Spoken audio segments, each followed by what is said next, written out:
Hey, my name's Kate. Today I'd like to share with you some things that God's been teaching me. Let's start by reading Luke 14, verse 16 to 24. It says, "Once a man gave a great banquet and invited many. And at the time for the banquet he sent his servant to say to those who had been invited, 'Come, for everything is now ready.' But they all alike began to make excuses. The first said to him, 'I have bought a field and I must go out and see it. Please have me excused.' Another said, 'I have bought 5 yoke of oxen and I go to examine them. Please have me excused.' And another said, 'I have married a wife and therefore I cannot come.' So the servant came and reported these things to his master. Then the master of the house became angry and said to his servant, 'Go out quickly to the streets and lanes of the city and bring in the poor and the crippled and the blind and the lame.' And the servant said, 'Sir, what you have commanded has been done, but there is still room.' And the master said to the servant, 'Go out to the highways and hedges and compel the people to come in, that my house may be full. For I tell you, none of those men who are invited shall taste my banquet.'" What we witness in this passage applies to our human sense of what is worth pursuing. What are we investing in, and who are we becoming?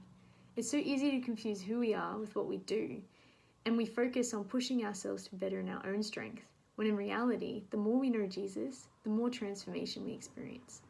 But in our time-orientated, youth-centered hustle culture, it's so easy to be busy with things and miss the invitation from the Lord to know Him and spend time in community with Him. Note that the 3 guests didn't refuse the invitation to the banquet because they were caught up in evil activity, but rather they were distracted by the good things that life offers. Often these good things which our society tells us is worth our time, they actually get in the way of the best thing that we can have, God and a relationship with Him. They thought that they had something better or more worth their time than attending the banquet, and their excuses may have been legitimate or seem legitimate. When it comes down to it, if they had wanted to attend the banquet, they could have. The Jews had a very similar RSVP system when preparing a dinner to what we use. A certain number of people were invited, and they would either accept or deny the invitation, and the meal was prepared according to the number of people who accepted. However, where it differed is that the Jews would send a second invitation for a servant to notify the attendees when the banquet was ready and to come. The 3 guests may have always intended to go to the banquet. They had already accepted the host's invitation, but when push came to shove, they were too busy with their lives, and they missed the banquet. Likewise, we also as Christians have accepted an invitation from God to be part of His family. When the time comes to actively live our lives as followers and disciples of Christ, how many of us are busy and asked to be excused? Let's take a closer look at the excuses given by the guests and see what we can learn. In verse 18, the first guest gives the excuse that he's bought a field and must go and see it.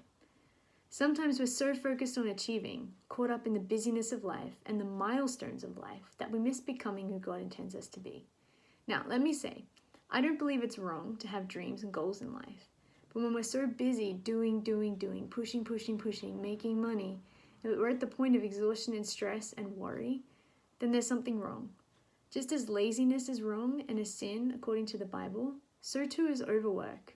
Right there in Genesis, we're told that God rested on the 7th day of creation and blessed it and made it holy. Was God tired? Did God need rest? No, He's God. And what He was doing was setting an example for us to follow. We need rest.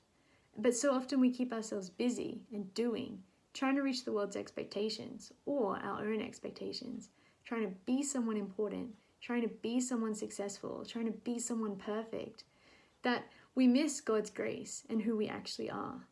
God is calling us today to slow down and be with Him. The second guest was distracted by a possession. He said, "I have just bought 5 yoke of oxen and I go to examine them. Please excuse me." Now, oxen in this time period were the pinnacle of agricultural technology. And just as this man was distracted by a new piece of farming tech, how often are we distracted by the technological noise of the world? Social media and smartphones consume our attention and fuel our ego. Often it becomes an escape from our own life. The first thing that I pick up in the morning and the last thing that I look at before I sleep so often is my phone. Instead of parenting my phone parents me. It puts me to sleep and it wakes me up. And how often do you stand in the line at the grocery store and just be present in that time and space? Or rather, do we spend the time checking our phones?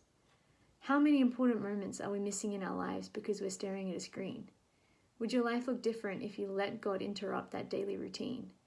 Often it's in those small, seemingly insignificant moments, like standing in a line at a supermarket, that God can do amazing things. The third guest. Verse 20 says, "I've just married a wife, and therefore I cannot come." See, the third guest was distracted by relationships, and instead of fulfilling his promise to attend the banquet, he stayed home to spend time with his wife. Have you ever been distracted by friends, or even family? Does attending a party or having a relationship take priority on spending time with God? I mean, don't get me wrong, God created us for community. When it gets to the point that you have to have people around to be happy, or you're seeking relationships to try and fix a broken heart, or cure your loneliness, then you're looking in all the wrong places. Your identity is not dependent on the love that others have for you.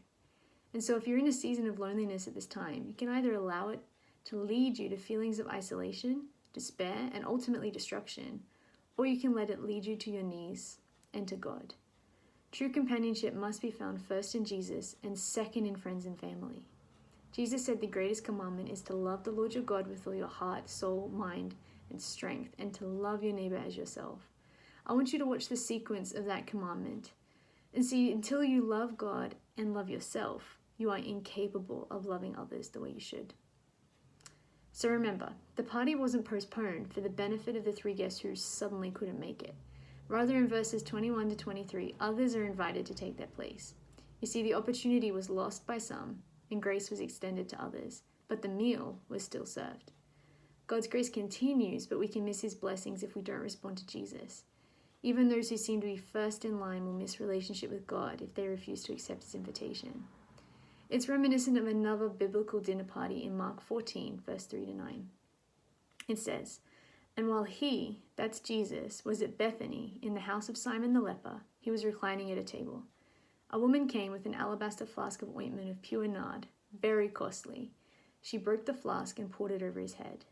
And there were some who said to themselves indignantly, 'Why was the ointment wasted like that?